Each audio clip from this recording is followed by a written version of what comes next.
A carta de Paulo aos Colossenses foi escrita durante um dos aprisionamentos de Paulo por anunciar Jesus como o Senhor ressuscitado. E a carta é dirigida a um grupo de pessoas que Paulo nunca conheceu, que faziam parte de uma comunidade que ele não havia iniciado. Essa igreja em Colossos foi iniciada por um colaborador de Paulo, chamado Epáfras, que era dessa cidade. E Epáfras tinha visitado Paulo recentemente na prisão e lhe deu boas notícias sobre os colossenses. Mas ele também mencionou algumas das pressões culturais que os tentavam a se afastar de Jesus. E assim, Paulo escreveu essa carta para encorajar os colossenses a abordar as questões mencionadas por Epáfras e depois os desafiou a uma devoção maior a Jesus. O conceito e o fluxo da carta são bem fáceis de seguir. O movimento de abertura se concentra em Jesus como o Messias exaltado. Paulo então mostra como seu sofrimento na prisão é para Jesus exaltado. E então ele aborda as pressões que tentam os colossenses a se afastarem de Jesus. Depois disso, ele explora um novo modo de vida que a ressurreição de Jesus criou para eles. Então, a carta começa com duas orações. Paulo primeiro agradece a Deus por ter ouvido de Epáfras que os colossenses têm sido totalmente fiéis a Jesus, mostrando amor a Deus e ao próximo, tudo por causa da esperança que tem na nova criação que Jesus tem reservado para eles. E então ele continua orando para que eles cresçam em sabedoria e em compreensão sobre Jesus. E aqui, Paulo coloca um poema para ajudar os colossenses e nós a fazer exatamente isso. É a peça central do capítulo 1, um poema sobre o Messias que foi crucificado e exaltado. Tem duas estrofes paralelas e é cheio de linguagem e imagens dos livros de Gênesis e Êxodo, dos Salmos e dos Provérbios. A primeira estrofe fala como Jesus é a verdadeira imagem de Deus. Nele, o caráter pleno e o propósito de Deus são demonstrados em um ser humano. Ele é o primogênito, uma frase do Antigo Testamento sobre o estatuto real de Jesus sobre toda a criação. Ele compartilha a identidade do único verdadeiro Deus Criador. E através dele, toda a realidade, todos os poderes e autoridades espirituais e humanos foram criados. É em Jesus que descobrimos o Messias como o próprio autor e rei da criação. E assim, na segunda estrofe, também descobrimos que ele é o único que pode trazer uma nova criação. Ele é a cabeça de um novo corpo, referindo-se ao povo de Jesus, que é a nova humanidade exemplificada através da existência da sua própria ressurreição. Nele habita a gloriosa presença do templo de Deus. E assim, é através da morte e da ressurreição de Jesus que Deus se reconciliou com toda a humanidade, com todos os poderes espirituais, com toda a criação. É um poema notável e Paulo continuará se referindo a ele ao longo da carta. Então, ele primeiro mostra como a verdade desse poema transforma a sua própria experiência de sofrimento na prisão. Ele está sendo punido por anunciar ao mundo grego e romano que Jesus ressuscitado é Senhor e Rei de tudo e de todos. E assim, o seu sofrimento, pensa ele, não é um sinal de derrota, mas sim a maneira dele participar do sofrimento de Jesus como um ato de amor. E desse modo, as suas dificuldades são na verdade motivo de alegria. Ele está preso pela notícia surpreendente que o Messias ressuscitado de Israel está criando uma nova família multiétnica e muito mais. Assim como a glória divina habitava em Jesus, Jesus também habita no meio de sua família internacional. Ou, como Paulo diz, o Messias que está em todos vocês é a esperança da glória. Paulo então aborda as pressões culturais que estão tentando os colossenses a se afastarem de Jesus. Eles foram confrontados com uma combinação de politeísmo místico junto com uma pressão para obedecerem às leis da Torá.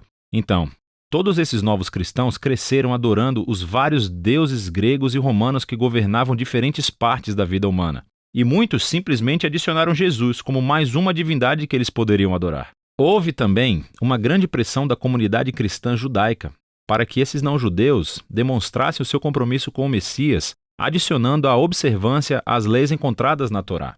Especificamente, ele menciona a adoção de uma dieta kosher, a observação dos dias sagrados e a circuncisão. É muito parecido com o problema que ele abordou na carta aos Gálatas. Para Paulo, ceder a qualquer uma dessas tentações é se comprometer. Demonstra uma falha no entendimento sobre quem Jesus realmente é e o que ele fez por você. Os colossenses viviam com medo de poderes espirituais e espíritos elementais, como Paulo os chamava. Mas Jesus triunfou sobre estes através da sua morte e ressurreição e libertou os colossenses de qualquer obrigação. Da mesma forma, Jesus cumpriu em nosso nome todas as leis da Torá que, de qualquer maneira, nunca tiveram o poder de transformar o coração humano egoísta. E assim, o que Jesus fez em vida, sua morte e ressurreição, não carece de nada. Não precisa ser complementado com o seguimento das leis. E de qualquer maneira, ele é a realidade para a qual todas as leis da Torá estavam apontando. Em vez das leis, os seguidores de Jesus têm o poder da ressurreição para mudá-los, que é o que ele vai explorar. Seguir a Jesus significa unir-se à sua nova humanidade, porque as suas vidas agora se uniram à vida de Jesus ressuscitado. E é por isso que Paulo desafia os colossenses a colocarem suas mentes nas coisas acima, onde o Messias está sentado ou governa à direita de Deus. Paulo não está querendo dizer, pense como você um dia deixará a terra e irá para o céu. Pelo contrário, os céus são o lugar transcendente do qual Jesus governa sobre toda a criação. E, a partir daí, um dia ele voltará aqui para transformar todas as coisas. Ou como Paulo diz, quando o Messias é revelado, você também será revelado com ele na glória. Então, Paulo os desafia a viver no presente como os novos seres humanos que eles um dia serão. Ele usa a imagem de sua antiga humanidade caracterizada por uma sexualidade distorcida e um discurso destrutivo. Para os cristãos, essa humanidade morreu com Jesus e foi substituída por uma nova humanidade que é caracterizada pela misericórdia e generosidade, pelo perdão e pelo amor. E essa humanidade transcende as fronteiras étnicas e sociais do nosso mundo, para criar, nas palavras de Paulo, um povo onde não há gregos ou judeus, circunciso ou incircunciso, escravo ou livre. O Messias é tudo e está em todas as pessoas. Paulo então se torna realmente prático e mostra aos colossenses como essa nova humanidade pode existir em uma casa romana do primeiro século, que era uma instituição altamente autoritária onde o patriarca masculino tinha o poder da vida e da morte sobre sua esposa, seus filhos e seus escravos. Não é bem assim uma família cristã. Aqui, o Jesus ressuscitado é o verdadeiro Senhor. E assim, no Senhor, a esposa permite que o seu marido seja responsável por ela, e o marido está sujeito a Jesus, amando a sua esposa e colocando o bem-estar dela acima do seu. Em um lar onde Jesus é o Senhor, os filhos não são objetos. São chamados à maturidade e ao respeito. E os pais devem criar seus filhos com paciência e compreensão. Cristãos que são escravos devem honrar os seus mestres humanos precisamente porque eles não são o verdadeiro mestre. Jesus é.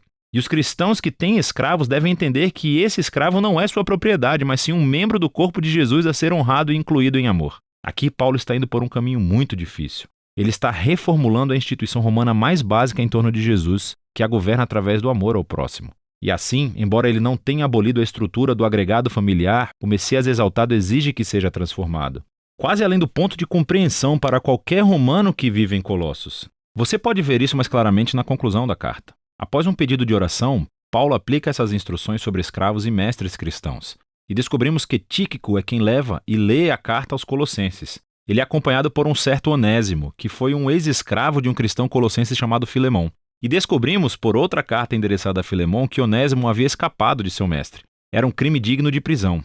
Mas Paulo pede a toda a igreja para saudar Onésimo como um irmão fiel e amado no Senhor. E então, na carta a Filemão, Paulo diz que ele deveria receber Onésimo não mais como escravo, senão como um irmão. Ele termina a carta em grande estilo. Na carta aos Colossenses, Paulo nos convida a ver que nenhuma parte da existência humana permanece intocada pelo domínio amoroso e libertador de Jesus ressuscitado. O nosso sofrimento, a nossa tentação de abdicar os nossos valores, do nosso caráter moral, a dinâmica em poder em nossos lares, tudo isso deve ser reexaminado e transformado. Somos convidados a viver no presente como se a nova criação tivesse realmente chegado quando Jesus ressuscitou dos mortos. E é disso que se trata a carta aos Colossenses.